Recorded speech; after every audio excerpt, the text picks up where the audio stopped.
No que diz respeito à internet e ao true crime, pode ser um campo minado. Teorias da conspiração distantes, misturadas com o desejo de enxergar mistérios que na verdade não existem, podem levar a especulações e sugestões malucas, mas bem intencionadas.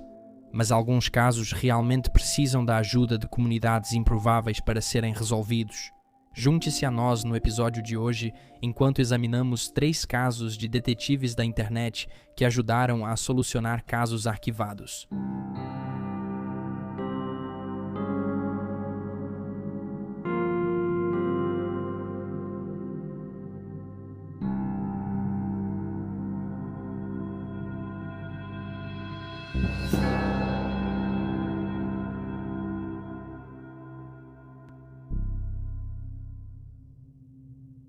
Donnie Irwin. Donnie Irwin, de 59 anos, foi visto pela última vez no sul do condado de Camden, Missouri, por volta das 9h30 da manhã de 29 de dezembro de 2013. Na época, ele estava dirigindo seu Hyundai Elantra Prata, ano 2002. Donnie foi descrito como estando usando um casaco azul, jeans azul e sapatos cinza no momento do seu desaparecimento. E foi observado que ele não tinha a perna esquerda abaixo do joelho e possuía uma cicatriz visível do cotovelo esquerdo até o pulso. Ele saiu de casa para comprar cigarros e nunca mais voltou. Por uma década, não houve nenhum sinal do veterano do Vietnã e os investigadores não tinham absolutamente nenhuma pista ou evidência. Mas as respostas finalmente surgiram 10 anos depois, em 2023, quando um youtuber chamado James Hinkle começou a investigar o caso. Usando seu drone, ele estudou corpos d'água próximos, procurando pelo formato de um carro submerso. Por meses, James vinha procurando por algum vestígio do homem de 59 anos. Como mergulhador treinado, ele levou seu caiaque, mergulhou e usou equipamentos de sonar na busca pelo homem desaparecido, mas nenhuma pista apareceu. Cerca de 9 meses depois que sua busca começou, James finalmente encontrou o que procurava. Quando ele sobrevoou um lago em uma propriedade privada, a cerca de 5,5 km da casa de Donnie, com seu drone. Lá, ele percebeu uma forma enorme nas profundezas da água e, em seguida, informou as autoridades sobre sua descoberta. Pouco depois, as autoridades retiraram um Hyundai do lago. A descrição e o número da placa coincidiam com os de Donnie. Apesar desse avanço, porém, não havia sinal do homem de 59 anos. Só 5 dias depois, na véspera de Natal, equipes formadas por cães farejadores de cadáveres e mergulhadores encontraram restos humanos e uma prótese de quadril, sendo esta última identificada como pertencente a Donnie. Apesar de os investigadores afirmarem que precisavam de análise forense para confirmar com 100% de certeza que os restos eram de Donnie, estavam confiantes de que pertenciam a ele. Sua irmã, Yvonne Irwin Bowen, escreveu sobre a notícia em uma página do Facebook. Não posso mentir, este foi um dia extremamente difícil. Exausta emocionalmente, ela disse depois ao The New York Times: "É uma nova decepção." Mesmo sabendo no fundo que ele se foi, aceitar a realidade é bem diferente. Não se sabe se Donnie tirou a própria vida ou sofreu um acidente, mas sua irmã acredita mais na primeira hipótese.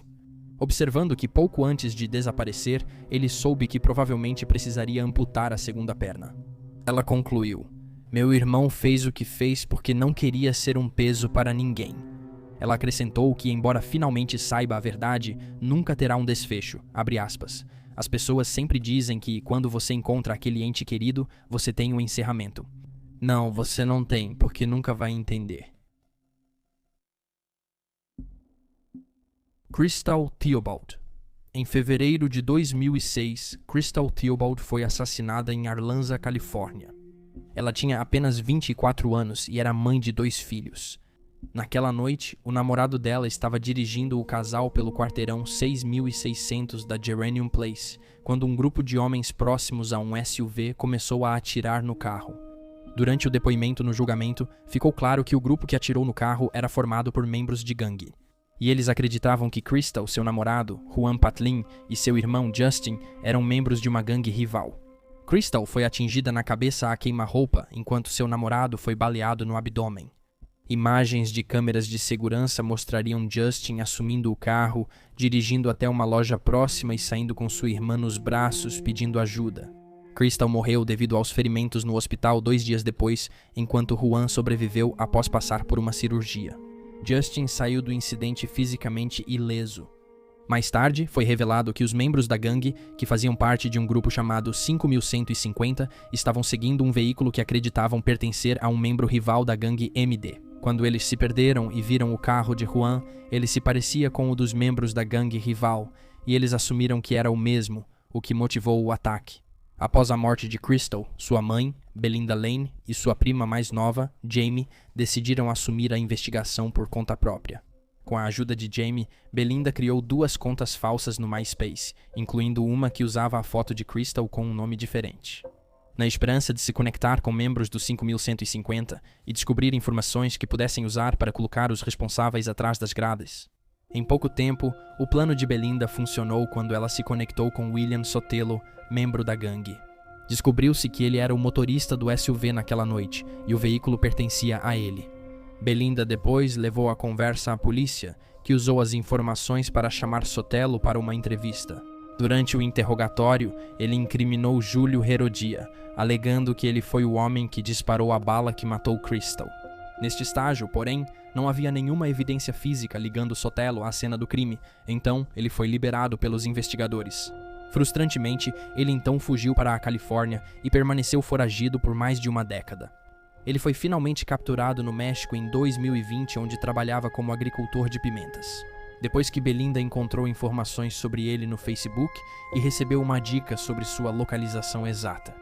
Na época de sua prisão, outros 2 membros da gangue já haviam sido identificados e ligados ao assassinato, um par de irmãos chamados William e Manuel Limos. Seus depoimentos mais tarde provaram ser fundamentais para condenar Herodia pelo assassinato, embora, em troca de seus relatos, eles não tenham sido acusados em relação ao crime. Herodia recebeu prisão perpétua sem condicional pelo assassinato, e outros 10 membros da gangue também foram condenados pelo tiroteio.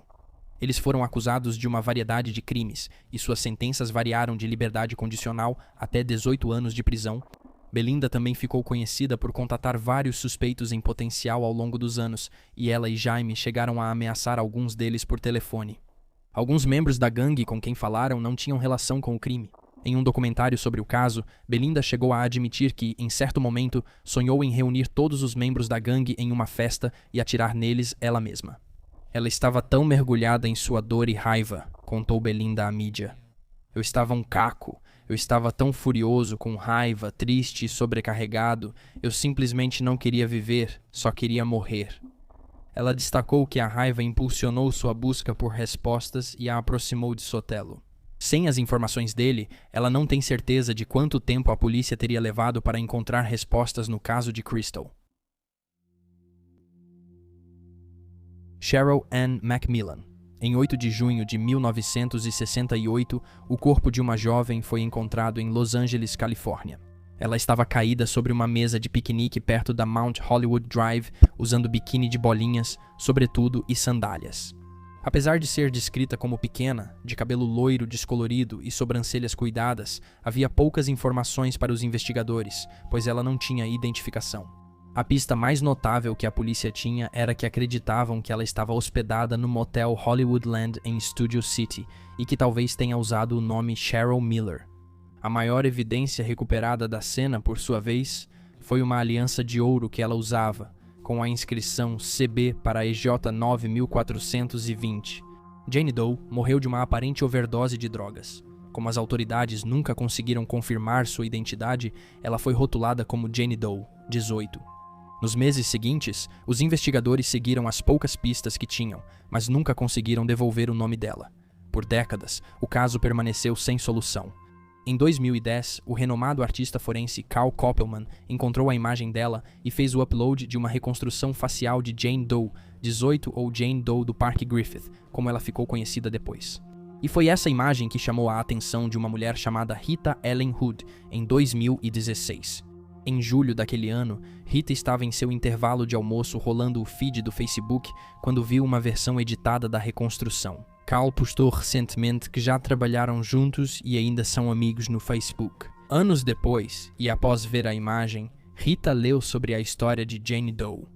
Ela se intrigou com a aliança encontrada com a mulher e percebeu que a data gravada, 4 de setembro, era seu aniversário. Nas semanas seguintes, Rita começou a vasculhar registros de casamento no Ancestry.com, procurando por pessoas cujas iniciais e datas correspondessem à inscrição no anel de Jane Doe. Ela começou pesquisando os 10 nomes femininos mais populares da época que começavam com E, como Elizabeth, Ethel e Edna. Depois, ela buscou mulheres com sobrenome iniciado por J, casadas com homens de iniciais CB em 4 de setembro de 1920.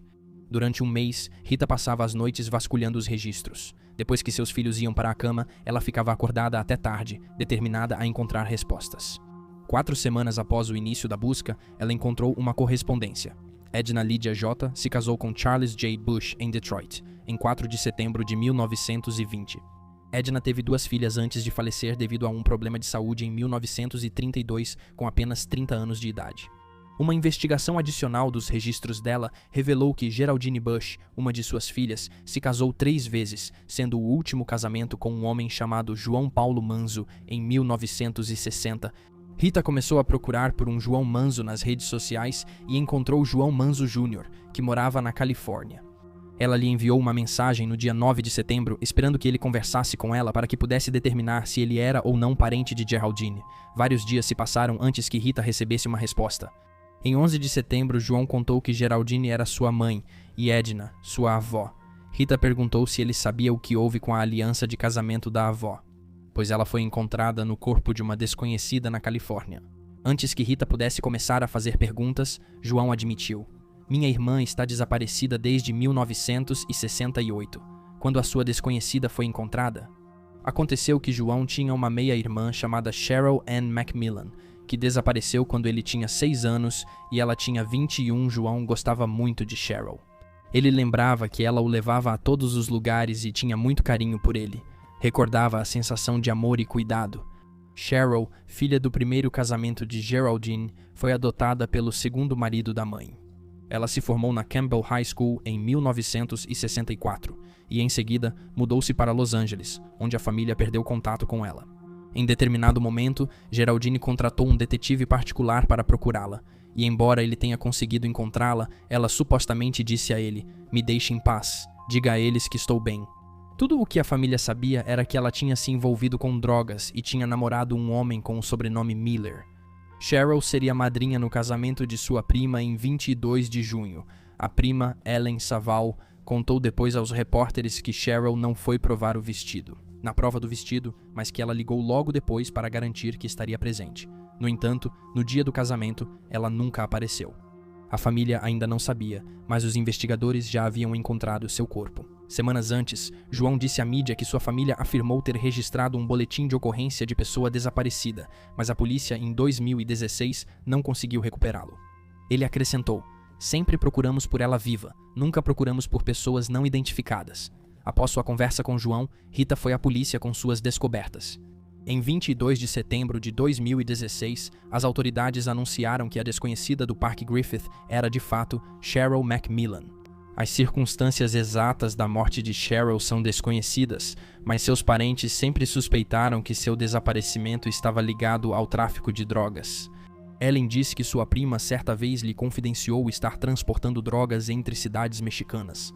Ellen acrescentou: "Eu só imaginei que, de alguma forma, enquanto transportava drogas, ela foi morta, capturada ou estava presa em uma cadeia mexicana."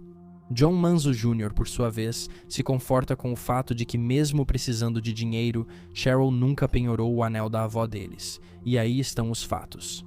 Por favor, deixe um comentário aqui embaixo com suas próprias opiniões e reações, e lembre-se de curtir este vídeo e se inscrever para apoiar o canal. Obrigado por assistir. Fique atento, fique seguro e até a próxima.